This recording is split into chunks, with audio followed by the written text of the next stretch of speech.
while giving birth to our only child. I still don't know how I possibly found the strength to keep going after I lost her.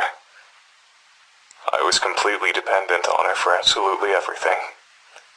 I could barely take care of myself, much less a baby. Somehow, I managed to make it through those years. But even after all this time, I'm still a deadbeat drunk who can't hold down a job. It was very difficult to love my own infant daughter, knowing that my wife was dead because of her. I'm pretty sure I was a horrible father. She practically had to raise herself. I never tried to spend much time with her, or learn about her interests. Even now, I don't think I know very much about her. I don't even know what kind of person she's turned into. I don't even know what her everyday life is like. I know that she spends all of her time on her computer. She bought it herself.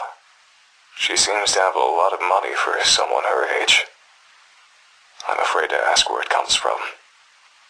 Sometimes she comes home with blood on her clothing. I can't tell if it's her blood or someone else's blood. I try to stay out of her business.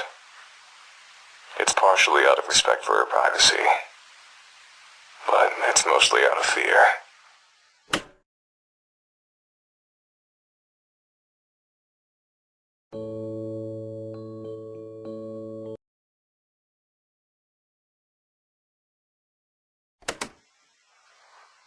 I've never told anyone about any of this.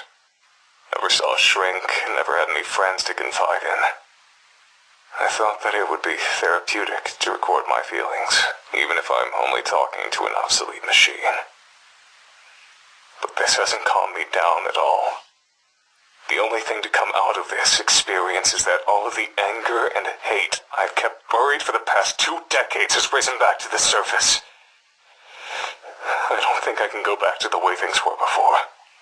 I don't think I can go back to wasting my time with crappy part-time jobs, drinking, and sitting on a couch feeling miserable. I don't want this to be my life. But I can't let myself die just yet either. Not until I see justice served. That girl from 1989. She's a grown woman by now, but she's never been punished for the sins of her youth. I can't go on living in a world where a monster like her walks around in public. I'm the only one who knows the truth about her, so I'm the only one who can bring her to justice. I still know how to track a person down. I still know how to learn a person's secrets. I still know how to dig up the truth.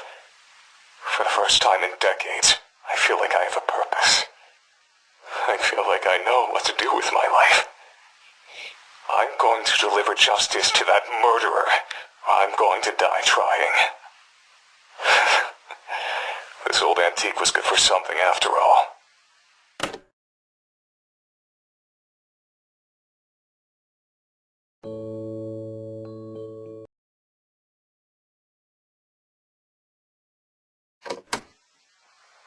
I found her. It wasn't hard. She never even moved out of her hometown. I've been following her around town for the past week. It's not that hard to follow someone without being spotted if you know the right tricks. The only difficult part is looking at her without being consumed with disgust. Thinking about what she got away with. Thinking about what she's responsible for. It almost makes me go blind with rage. This whole week, I felt like something was wrong. Yesterday, I realized what it was.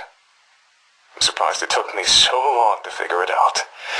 She suddenly changed directions while walking, or linger in one place for seemingly no reason. I recognize that behavior. It's my own behavior. I know what she's doing. She's stalking someone. It didn't take me long to figure out who her prey was. A young woman just out of high school. I don't know what she's done wrong, but she's clearly marked for death. She'll be dead within a week if I don't do something. I want to warn her that a killer is stalking her, but I can't repeat the mistakes of the past. In order to convict this monster and send her to prison, I need firm evidence that she's a murderer. If I save this young woman's life, I won't have any evidence. I have to let her die. And I have to be there when it happens, filming her murder.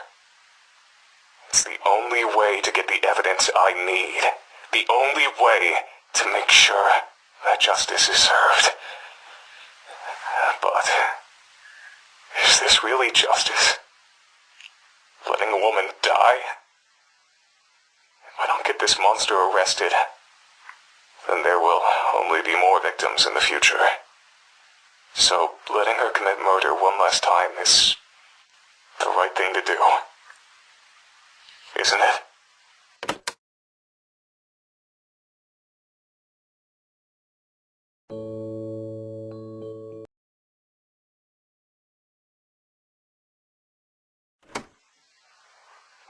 I'm a goddamned fool.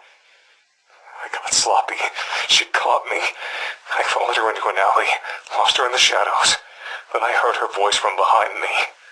Long time no see, Mr. Journalist. I turned around and saw her just inches away from me. She was smiling. I recognized that smile. It was the exact same smile she wore when she threatened my life in 1989. I didn't know what to do. I just turned and ran. I've broken a truce that lasted almost 3 decades. She knows I was after her. There's no way she'll let me live. I'm doomed. I can't go to the police. I'll sound like a babbling lunatic without evidence, and right now I don't have any. Even if they do listen to me and investigate her, they won't find anything. My only option is to leave town. No, it's worse than that. I have to leave Japan altogether. I searched for you, but I couldn't find you. I can't wait for you to come home. I have to leave immediately. I'm going to gather all of the recordings I've made so far and put them where I know you'll find them. That way, at least you'll know why your father disappeared so suddenly. I only hope that she doesn't try to get revenge on me by harming you. I don't know when I'll be back. I don't know if I'll be back. I don't know if she's willing to cross oceans to hunt her prey. If she is, I'll try to lure her into a trap, try to expose her true nature in front of the police. It's my only hope. I know you can take care of yourself. If I had more time, there's so many things I'd say to you, but I can't. Not now. Stay safe. I love you.